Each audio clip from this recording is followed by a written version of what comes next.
اس کو چینل کون کر رہا ہے, اس کو ڈکٹیٹ کون کر رہا ہے, یہ تو بالکل نہیں پتہ چلتا ہے کہ کون اس کا امیر ہے, کون اس کا لیڈر ہے, کہاں سے آ رہا ہے, وہ کیسے آیا, اوپر کیسے آ گیا, اچانک سے وہ پاپولر ہو جاتا ہے, اچانک سے پھر وہ غائب ہو جاتا ہے, پھر دوسرا آ جاتا ہے, پھر تیسرا آ جاتا ہے. تو بتانے کا مطلب یہ کہ اس وقت جو آپ نے ہمارے یہاں لوگوں نے جس طرح سے آئیڈینٹیفائی کیا اسلام کو, وہ ایک سیویجری کے طور پہ پیش کر رہے ہیں بنیادی طور پر, اور اس میں انسٹرومینٹلائز ہو رہے ہیں لوگ انسٹرومینٹلائز ہو رہے ہیں اور ہوتے رہیں گے. وہ اگر اس وقت تک انہوں نے یہ اپنی اسٹریٹجی کو تبدیل نہیں کیا. اور آپ پہلی بات یہ کہ مار پٹائی جو سب سے آخر میں کرنے کا کام ہے سب سے پہلے شروع کر دیتے, سب سے پہلے شروع کر دیتے.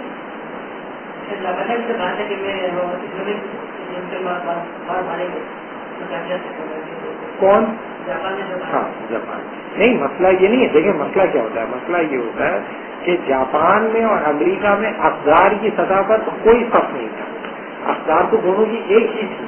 بنیادی طور پر آپ کی افزار میں اور امریکی افزار میں یا کسی بھی افزار کی سطح پر آپ نے کیا کیا, افزار کی سطح میں تو آپ سے کوئی قابل قدر کام کر کے نہیں دکھایا اس میں جس کی بنیاد پر آپ کو یہ بتایا جا سکتا کہ آپ کی جو تصور علمیت ہے اور تصور حقیقت ہے اور آپ کا جو تاریخی عمل ہے وہ کسی طور پر مختلف ہے اس تاریخی عمل سے یا اس علمیت سے یا اس مابعد طبیعت سے جس سے آپ نوردار ہیں. تو اگر آپ ان دائروں کو جو کہ اسٹیبلش دائرے ہیں 1500 سال کی تاریخ میں, اس کو آپ نے ڈیمانسٹریٹ بھی نہیں کر رہا ہے, اسٹیبلش بھی نہیں کر رہا ہے, اس کے لیے آپ یعنی کہ کتنے لوگ ہیں جو ایسی قربانی دیں جس کے نتیجے میں ان کی جد و جہد نظر آئے, لوگوں کو پتہ چلے یار پوری زندگی لگا دی, لوگوں کو مارا بھی نہیں, لوٹا بھی نہیں, اور اسلامی افزار کا آئیڈیل شاہکار ہے. یہ آپ کتنے لوگ پیدا کر دیا جو کہ بڑی سطح کے. دیکھیں عام آدمی تو سینکڑوں نہیں لاکھوں آپ کو ملیں گے, لیکن آپ کی بڑی لیڈرشپ نے کس نے ایسا کیا, کتنے لوگوں نے ایسا کیا کہ وہ ٹویوٹا لینڈ کروزر میں نہیں گھومے. ہمارے طاہر القادری صاحب جو ہے لینڈ کروزر میں 36 گارڈ کے ساتھ آتے ہیں اور سادگی پہ لیکچر دیتے ہیں. سنے گا کوئی؟ سمجھ میں آئے گا, اس کو سمجھ میں آئے گا. 80 لاکھ کی گاڑی میں تم بیٹھے ہو, 36 تمہارے پاس گارڈ ہے, تم نے ٹی وی پہ کہا کہ میں 63 سال کی عمر میں حضور صلی اللہ علیہ وسلم نے مجھے بشارت دی کہ 63 سال کی عمر میں میرا انتقال ہوا, پھر 36 گارڈ لے کے تم کیوں گھوم رہے ہو بھائی؟ کیا ہے یہ, کیا تم کر رہے ہو, کیا تماشا لگایا؟ تو پرابلم یہ ہے کہ سادگی اختیار کی کسی نے وہ کیا, وہ طرز زندگی اختیار کیا نہیں کیا. رنگ گلاس تم گلاسز پہنے ہو جو کہ 1-1 لاکھ روپے کے چشمہ ہے وہ تمہارا, اور تم جو ہے وہ امپورٹڈ گاڑیوں میں بیٹھے ہوئے, وہ کیا کہتے ہیں وہ لگائے ہوئے اس کے اندر کیا کہتے ہیں بلٹ پروف شیشے لگا. کیا ہے یہ؟ تم اللہ پہ یقین رکھتے ہو کس دن تمہیں موت آئے گی اس دن تم مرو گے. نہیں ہے تمہارے یہ کریج دکھانے کے دم ہے نہیں, کسی میں نہیں دکھائے گا کوئی کریج. یہ کریج دکھاؤ نا, پوری زندگی گزارو اس طرح. دیکھو کیسے لوگ نہیں آتے, لوگ آتے ہیں. جو آدمی زندگی گزارتا ہے اس طرح جس طرح وہ کہتا ہے, اور آتے ہیں میں 20 سال ہو گیا مجھے اس طرح زندگی گزارتے ہوئے, ابھی تک کہ کسی نے نہیں کیا, چلو چھوڑو اب میں نہیں کرتا. نہیں تو آپ یہ زندگی اس لیے نہیں گزار رہے کہ فوراً لوگ آپ یہ زندگی اس لیے گزار رہے ہیں کہ یہ اس طرح پروفٹ نے زندگی گزاری اور دوسرے لوگوں نے بھی گزاری. تو بڑے آدمی کو اس طرح کی زندگی گزارنی پڑتی ہے. اگر وہ نہیں گزارتا تو اس کا امپیکٹ نہیں آتا, اس کو معاف کرنا پڑتا ہے, اس کو بہت کچھ کرنا پڑتا ہے زندگی بھر, اور اس کو تشدد برداشت کرنا پڑتا ہے. تشدد کرتا نہیں ہے, تشدد برداشت بھی کرتا ہے, اور جب موقع ملتا ہے تو تشدد کرے گا بھی. یہ نہیں ہے لیجٹمیٹ پین بھی ہے, یعنی کہ یہ میں نہیں کہہ رہا کہ صوفی بن کے بیٹھ جاؤ. جب موقع ہے تو تلوار بھی چلاؤ, تلوار پروفٹ نے بھی چلائی, صحابہ نے بھی چلائی. لیکن یہ کہ آپ جو سب سے آخر میں کرنے کا کام ہے سب سے پہلے کرنا, اب آپ کہو نہیں ہم پر مسلط کی گئی, وہ تو تم بھی لڑو نا اس طرح جس طرح لڑے ہیں وہ, اس طرح کیوں نہیں لڑتے تم؟ تمہارے جنگ لڑنے میں اور کمبوڈینز کے جنگ لڑنے میں کوئی فرق ہی نہیں ہے.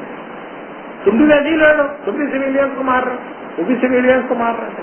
تو تم بتاؤ نا مسلمانوں کی پوری تاریخ میں کس نے اس طرح لڑا.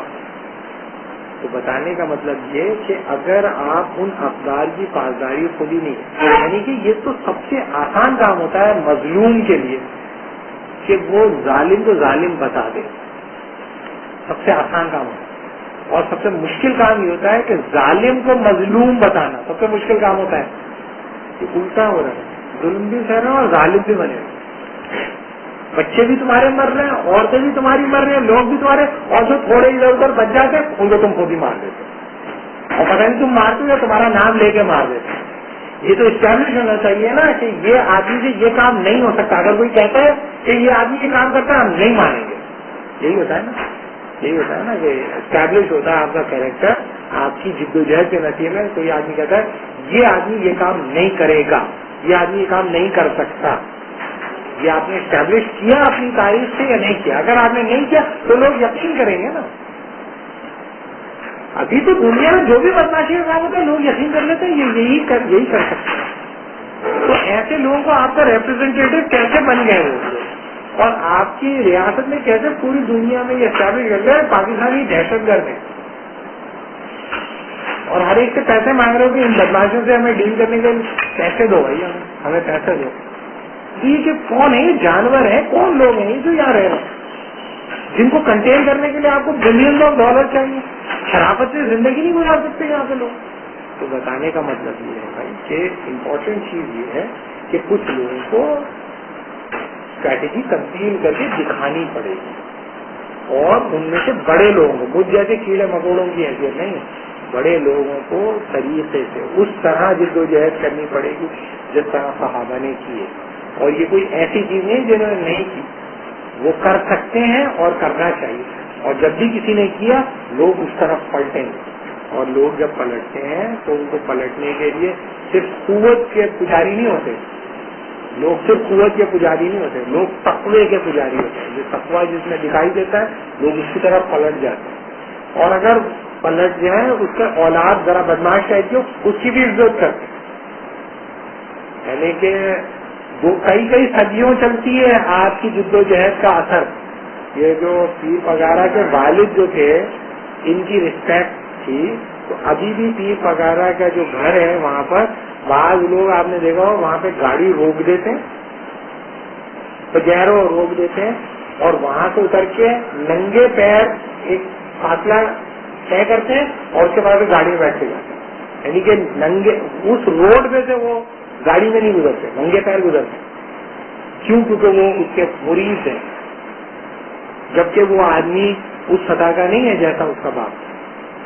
تو بتانے کا مطلب یہ کہ جب ایک آدمی جدوجہد کرتا ہے, اپنی زندگی لگاتا ہے, قربانی دیتا ہے, تکلیف اٹھاتا ہے اور چلا جاتا ہے, تو اس کے اثرات اور ثمرات رہتے ہیں.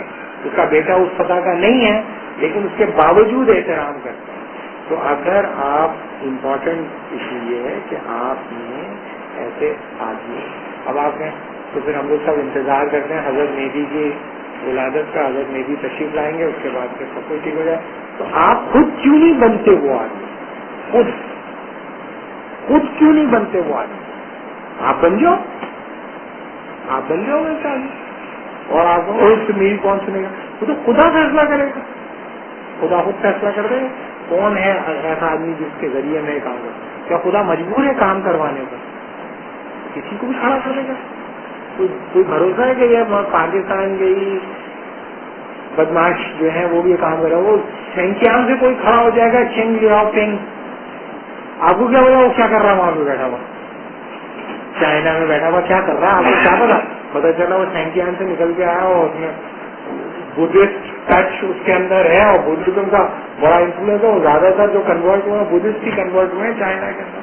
وہ ہو سکتا ہے ویسا ہی ہو, بدھزم کا اس کا ہسٹری ہو اور اسلام اس میں اختیار کیا ہو, تبدیل ہو جائے, وہ امپیکٹ ڈالے. تو یہ آپ سے کس نے کہہ دیا کہ ٹھیکہ لیا ہوا ہے کسی نے, آپ نہیں کرو تو کوئی اور کر دے گا. تو پہلی بات ہے نا تبدیلی جماعت جو کام کر رہی ہے وہ ٹھیک کرے, لیکن امپورٹنٹ بات کیا ہے؟ امپورٹنٹ بات یہ کہ وہ تو سسٹم کو اثرت کر دیتی ہے. وہ تو کہتے ہیں آپ بس ٹھیک ہو جائے, یہ ٹھیک ہونے کے بعد کیا کرو؟ ٹھیک ہونے کے بعد اس پورے سسٹم کو لیجیٹمائز کر دو. اور دوسرے جو لوگ دیکھیں مسئلہ یہ ہوتا ہے کہ تحریکات اسلامی کا جو کام ہوتا ہے وہ ایک دوسرے کے ساتھ مربوط ہونا چاہیے, جڑا ہوا ہونا چاہیے, اور ایک دوسرے کو حلیف سمجھنا چاہیے.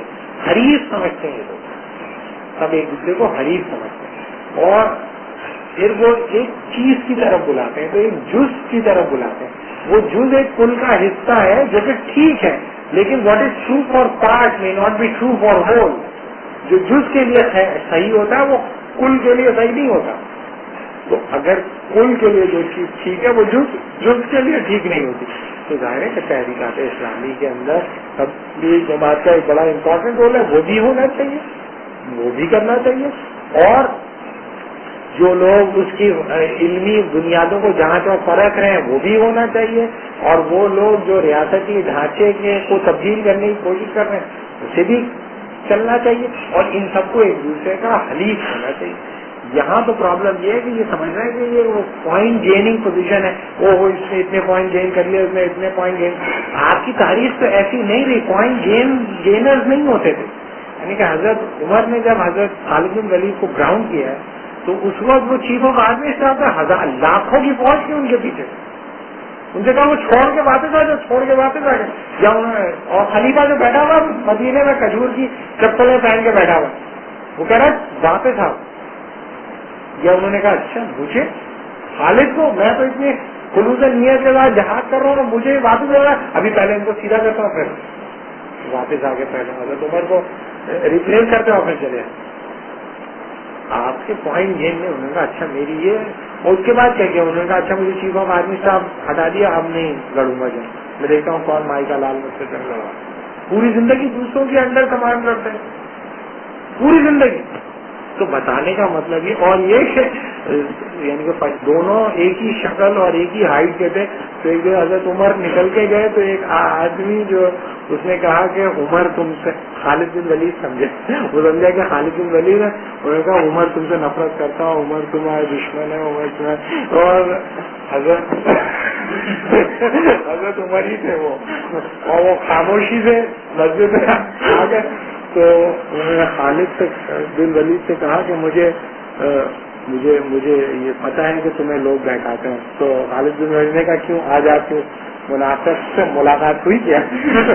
تو بتانے کا مطلب اس کو اکسانے والے بھی ہیں, پوائنٹ گین نہیں ہوتے. جو بھی کام کرتا ہے وہ اس لیے کرتا ہے کہ اللہ یہ چاہتا ہے کہ کرے. اگر آپ سمجھتے ہیں کہ نہیں اس انرجی میں دین کو نقصان پہنچا ہے, لوگ یہ سمجھ رہے ہیں کہ فتح خالد بن ولید کی وجہ سے ہو رہی ہے اور اللہ کی وجہ سے نہیں ہو رہی, تو پھر خالد کا چیف آف آرمی اسٹاف ہے نا ٹھیک نہیں. نمبر 2 پہ ساتھ دینا بھی وقاف کو. تو بتانے کا مطلب یہ ہوتا ہے کہ یہاں تو پوائنٹ گین کرتے ہیں. سب سے پہلے تو اس کو منافق اور کافر نہیں تو منافع نہیں تو گستاخ, کچھ بھی کہہ کے اس کو ڈبل ایج تھاٹ ہے. آپ کچھ لوگوں کو اپنی طرف جمع کرتے ہو, کچھ اتنے بڑے گروپ کو اپنے سے الگ کر دیتے ہو. جو آپ کے نیچرل الائز ہیں, نیچرل الائز جو ہیں ان کو آپ الگ کر دیتے ہو اپنے سے. یہ سمجھتے ہو کہ یہ صرف یہی ہے کام کرنے کا کام. حضور صلی اللہ علیہ وسلم کوئی معمولی انڈیویجول نہیں تھے, ان کا کام اتنا ہے کہ ایک آدمی کے بس کا نہیں, یا ایک تحریک کے بس کا کام نہیں ہے. تو وہ ملٹی فیسڈ کام ہے, اور اس کو مربوط کرنا ہے. اس کو مربوط کرنے کا مطلب یہ ہے کہ تبلیغی جماعت کی برداشت اور تبلیغی جماعت کی استقامت بھی ہونی چاہیے لوگوں کے اندر, اور کچھ ایسی تحریکیں بھی جو ویسٹ کو پڑھ اور سمجھ سکتی ہیں, ایسی لوگ بھی تحریک کے اندر ہونے چاہیے. ایسے لوگ بھی ہونے چاہیے جو دشمن کی آنکھ میں آگے ڈال کے اس کو انگیج کر سکیں. کشمیر میں تم کرتے ہو, ابھی ہم تمہیں بتاتے ہیں. تو ایسے لوگ بھی آپ کو مربوط ہونا چاہیے, اور اس کا ایک ایئر ہیڈ ہونا چاہیے جس کی طرف لوگ دیکھیں اچھا یہ آدمی کہہ رہا ہے کہ یہ نہیں ہوگا, تو پھر یہ نہیں ہوگا. کچھ تو ہو نا, آپ پتہ نہیں چل رہا کون کیا کہہ رہا ہے, جس کے دل میں جو آتا ہے وہ کرتا ہے. کہ یہ کیسی ہے, یہ بغیر شیپرڈ کے کیسے یہ بھیڑیں ادھر ادھر پھر رہی ہیں. تو بتانے کا مطلب یہ ہے کہ آپ جب بھی کوئی تحریک چلاتے ہیں, حضور صلی اللہ علیہ وسلم تو یہ کہتے ہیں کہ جب تم سفر میں جاؤ تو اپنا امام بناؤ. سفر بھی کر رہے ہو تو طے کر لو کہ کون تمہارا وہ ہوگا. تو وہ تم جو ہے تحریک کھڑی کر رہے ہو, پتہ نہیں چل رہا کون, اور ہر کوئی امام انقلاب بن جائے گا. ہر کوئی پاکستان میں ہر کوئی امام ہوتا ہے. جیسے یہ ابھی نہیں ہے میں امام پانی لانے والا ہوں, ہر چیز کا ایک امام ہو جائے گا فوراً. بھائی تم کسی کو اپنے سے بہتر بھی تو سمجھو, کہو کہ بھائی ہاں یہ آدمی ٹھیک ہے, میں اس کے ساتھ رہوں گا اور اس کو چھوڑوں گا نہیں اس کو, لیکن اس کو پکڑوں گا ضرور. یہ تو پوچھوں گا کہ تم نے یہ کیسے کیا. ابھی سب چھوڑ دیتے ہیں اور چھوڑ کے ایک نیا پاکٹ بنا کے بیٹھ جاتے, اور ایک اور نیا پاکٹ بنا, اور نیا پاکٹ بنا کے دیا, اور سب اپنی طرف بلاتے ہیں. کوئی پروفٹ کی طرف نہیں بلاتا, صحابہ کی طرف نہیں بلاتا. پروفٹ اور صحابہ کی طرف بلائیں, اور جس میں کہیں آج سب کوئی بھی صحابی نہیں ہے اور کوئی بھی پروفٹ نہیں ہے, سب کمزور ہیں, سب میں کمزوری ہے, اس کو ٹھیک کر دیتے ہیں. اگر آپ لڑتے رہو گے اس طرح سے تو ظاہر ہے حضور صلی اللہ علیہ وسلم کی وہی حدیث ہے کہ جس طرح دسترخوان پہ بھوکے لوگ ٹوٹ پڑتے ہیں, اس طرح ٹوٹے پڑ رہے ہیں لوگ مسلمانوں, جس کے دل میں جو یعنی کہ دال اور ہندو آپ کو ڈرا رہا. یہ وقت آ گیا کیونکہ یہ قائد اعظم جب مسلم لیگ جب پٹھانوں کو آ کے تقریر کرتی تھی کہ یہ جو انگریز چلے جائیں گے تو وہ ہندو قبضہ کریں گے, تو وہ پٹھان کی سمجھ نہیں آیا کیسی بات کر رہا ہے. یہ 5-5 منٹ کے پٹھان وہ ہم پہ رول کریں گے, ہندو ان کی ضرورت یہ کیسے رول کریں گے, ان کی سمجھ میں ہی نہیں آتا تھا. سمجھتے تھے ہم پہ حکم یہ ہندو کیسے چلا سکتے ہیں, ان کی سمجھ میں ہی نہیں آتا تھا کہ ہم پر کیسے رول کریں. ہم انگریز رول نہیں کر سکتے, یہ کہاں سے رول کریں گے. تو بتانے کا مطلب یہ ہے کہ ہم جب کوئی بھی فریم ورک استعمال کرتے ہیں تو اس میں اسٹریٹجی کو دیکھنا پڑتا ہے, اور اسٹریٹجی اگر آپ کی ٹھیک نہیں ہے تو امت کو بہت نقصان پہنچتا ہے. یعنی کہ چنگیز خان کو روک سکتا تھا جلال الدین خواجہ, کیوں؟ کیونکہ وہ تھا سینٹرل ایشیا کا, مجھے پتا تھا کیسے روک سکتے ہیں. اس میں خلیفہ سے کہتا رہا کہ مجھے تم فوج دو, میں چنگیز خان کو دفن کر دوں گا یہاں, لیکن اس میں فوج نہیں. 10 سال اس نے ریکویسٹ کی, 10 ایئر, 10 سال لڑا ہے چنگیز خان سے, 10 سال تک خلیفہ نے مدد نہیں کی. کیوں؟ کیونکہ شیعہ تھے اور وہ سنی تھا عباس, تو انہوں نے نہیں مدد کی. اور بہت ساری وجوہات تھی, انہوں نے کہا یہ ان کی جنگ ہے, ہم کیوں لڑیں. تو ٹھیک ہے, وہ جلال الدین خواجہ لڑتے لڑتے لڑتے جب بالکل ختم ہو گیا تو سائبیریا چلا گیا میدان چھوڑ کے, اور وہ گھس گئے اندر, گھس کے خلیفہ کو قتل کر دیا. تو آپ کو یہ بھی نہیں پتا چل پاتا کہ آپ کی جنگ لڑ کون رہا ہے, کون آپ کا ہے اور کون دوسرا دشمن ہے آپ کا, یہ بھی آپ کو سمجھ میں نہیں آتا. تو پرابلم یہ ہے کہ اسلام کو سسٹین کرنا مشکل ہے, کیونکہ اسلام کو سسٹین کرنے کے لیے آپ کو صرف قوت کی ضرورت نہیں ہوتی, اس کردار کی ضرورت ہوتی ہے جو صحابہ کا کردار. وہ زیادہ مشکل ہوتا ہے اس پاور کو حاصل کرنے سے جو کہ آپ حاصل کر لیتے ہیں. آٹومن امپائر نے بھی حاصل کی, یعنی کہ آٹومن امپائر زیادہ ہیگمونیس اسٹیٹ آپ نے ڈیولپ نہیں کی. کسی کی مجال نہیں جو آٹومن ہے, خصوصاً دنیا پہ قبضہ جنہوں نے کیا آٹومن امپائر نے کیا, آٹومن امپائر نے کیا, لیکن سلطان فاتح محمد نے. لیکن امپورٹنٹ بات یہ کہ کنورژن نہیں ہوئے ٹرکس کے زمانے میں, ویسے کنورژن جیسے امیاد کے زمانے میں ہوئے. تو کیوں نہیں ہوئے کنورژن؟ قوت کی بنیاد پہ تھوڑی کنورژن ہوئی. اگر یہ آج بارے میں یہ بولا جاتا ہے کہ مارکیٹ ماڈل اور ڈیموکریٹک ماڈل اور سائنٹیفائزیشن کا ماڈل تینوں کو یکجا کر کے ہم اسلام کو ایک دم سے جو نا ایکٹیویٹ کر دیں گے, تو یہ طرح چیز تو ہے ہم اس پہ کیوں نہیں اپلائی کرتے؟ کیا ہمیں ہمارے دیکھیں پہلی بات تو یہ کہ اگر آپ یہ کہتے ہیں کہ اکانومی, تو بس اگر فرض کیا کہ ایک مضبوط اکانومی ہونے اور ایک مضبوط ٹیکنالوجی ہونے اور ایک مضبوط کیا تیسرا پولیٹیکل اسٹرکچر ہونے, تو یہ تو تینوں ایک ہی قدر یہ تھا نا, market economy, democratic political procedure and technological development. اس کے نتیجے میں جو اقدار پروان کرتے ہو تو اسلامی اقدار بالکل نہیں ہوتی. تو اگر پاکستان سویڈن بن جائے یا پوری اسلامی ورلڈ سویڈن بن جائے اور مرنے کے بعد سب جہنم میں جائے تو پھر تو ناکامی ہے نا بیسیکلی. ویسٹ کا مقابلہ ویسے کا مقابلہ تو نہیں کر سکتے. نہیں نہیں, آپ سے کتنے کہتے ہیں ویسٹ کا مقابلہ کرنے کے لیے آپ کو ہمیشہ ٹیکنالوجی ہی کی ضرورت پڑے گی. وہ تو گوانٹانا موبے کے اندر جو بیکر اور مجبور لوگ بندھے ہوئے کتوں کی طرح جو زندے ہوئے انہوں نے کنورٹ کر دیے نا, گارڈ کنورٹ کر دیے. کہ کون سی ٹیکنالوجی تھی بھائی مجھے پاس؟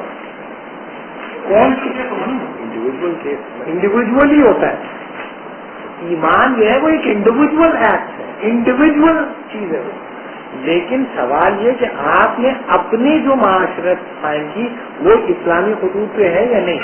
ہم تو آپ کو بتا رہے ہیں کہ ڈیموکریٹک پولیٹیکل پروسیجر کے نتیجے میں جو لوگ آتے ہیں وہ اصلاح کی بنیاد پہ نہیں آتے, وہ تو اپنی ڈیزائر کی سیٹسفیکشن کے لیے آپ کو ووٹ دیتے ہیں. تو اس میں جو لیڈ کرنے والا ہوتا ہے وہ تو فالو کرتا ہے کس کو؟ Will of the people. تو اصلاح کہاں سے کرے گا؟ کون کس کی اصلاح کرے گا؟ ایران کی ایگزامپل تم دیکھ لو. ایران کے اندر جو پریزیڈنٹ ہے اب وہ عوام کے پیچھے چلتا ہے یا عوام پریزیڈنٹ کے پیچھے چلتا ہے؟ اور جب پہلا پریزیڈنٹ آیا تھا انقلاب ایران کے بعد اس کے پیچھے عوام چلتی تھی یا عوام کو اپنے پیچھے چلاتا تھا؟ ڈیموکریٹک پولیٹیکل پروسیجر کے میں لیڈر عوام کے پیچھے چلتا ہے, سوورن سٹیزن ہوتے ہیں. تو اس میں اسلامی نظام مدام کر سکتا ہے کون سا سوال ہے؟ آپ اسلامک ریپبلک آف پاکستان کہنے سے اسلامی ہو جائے گا؟ کسی چیز کو اسلامی کہنے سے اسلامی ہو جائے گا؟ اسلامی کا نام ہو گیا, اس میں شروع ہوتا ہے بسم اللہ کا, رات کو بند ہو صدق اللہ سے, تو یہ اسلامی ہو گیا. سوائے برقع پہننے اسلامی تقاضا ہو جاتی ہے. تو بھائی مسئلہ یہ ہے کہ آپ کو یہ تو پہلے طے کرنا پڑے. میں یہی تو بتا رہا ہوں کہ ہمارگیر کام ہے یہ, اور وہ ہمارگیر کام جب تک مربوط نہیں ہوتا ہے ایک دوسرے کے ساتھ وہ کبھی بھی وہ نہیں نتائج پیدا کرتا.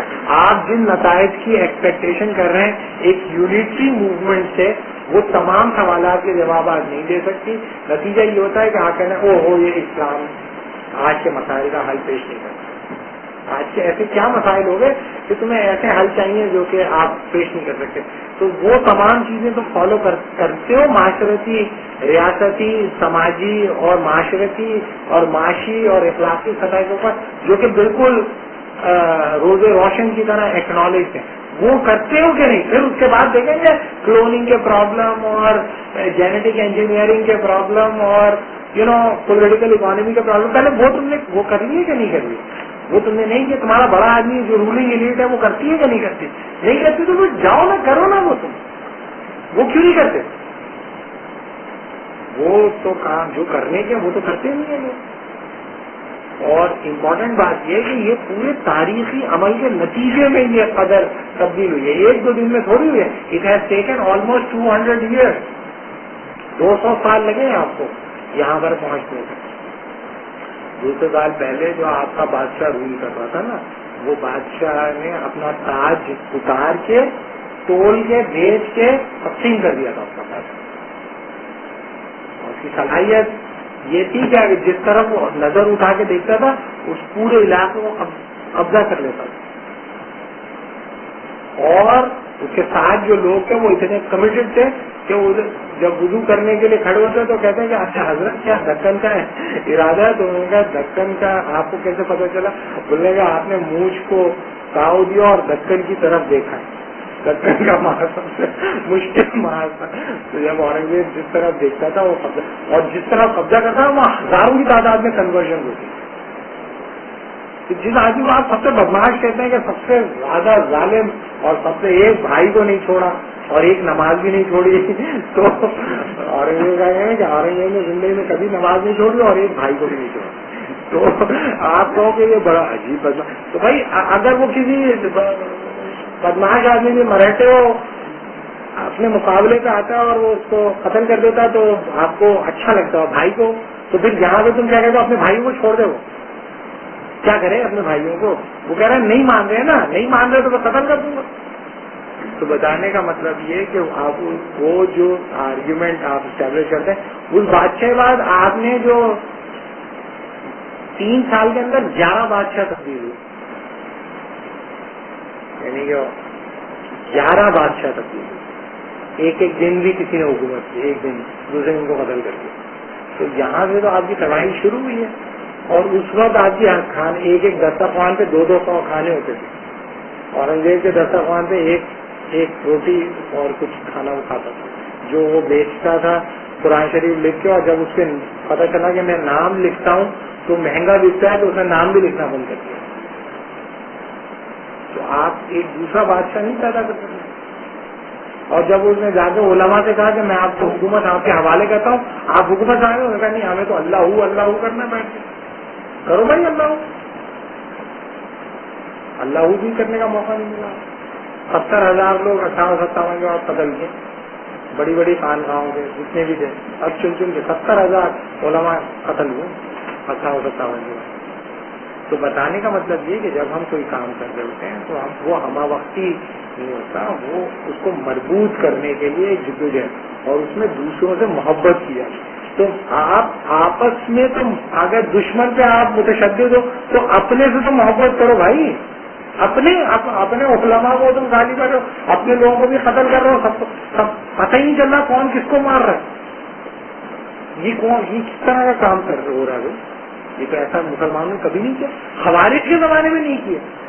یعنی کہ خوارج کے بارے میں بھی وہ خوارج جو میدان میں آتے تھے ان کو قتل کرتے تھے, کیونکہ وہ پتہ ہی نہیں چلتا تھا کون ہے. پتا ہوتا تھا اس علاقے کے اندر خوارج ہیں, مضبوط ہیں اس علاقے کے اندر, ان کے ہارڈ وہ نے, اس میں بھی آپ انڈسکریمنیٹلی جا کے نہیں مارتے. بتانے کا مطلب یہ کہ ایسا تو خوارج کے ساتھ بھی نہیں کیا جنہوں نے بڑے بڑے صحابہ کو شہید کر دیا. تو پھر تک یہ ریڈیو اسی طریقے سے کہاں سے آ رہی ہے, ان کو کہاں سے روک رہی ہے؟ یعنی یہی اسٹڈی جو بتا رہے کہ الٹا چکر چل رہا ہے, یہ الٹا چکر بھی کسی جگہ سے آیا ہوگا بیسیکلی کوئی کہاں سے ایک دم سے نہیں آیا. میں بتا رہا ہوں نا, it has taken almost 200 years, 200 سال لگے. 200 سال کا کی پرابلم ہے, 200 سال میں جا کے ٹھیک ہوگی فوراً تھوڑی. لیکن سوال یہ کہ آپ نے کام شروع کر دیا ہے کہ نہیں.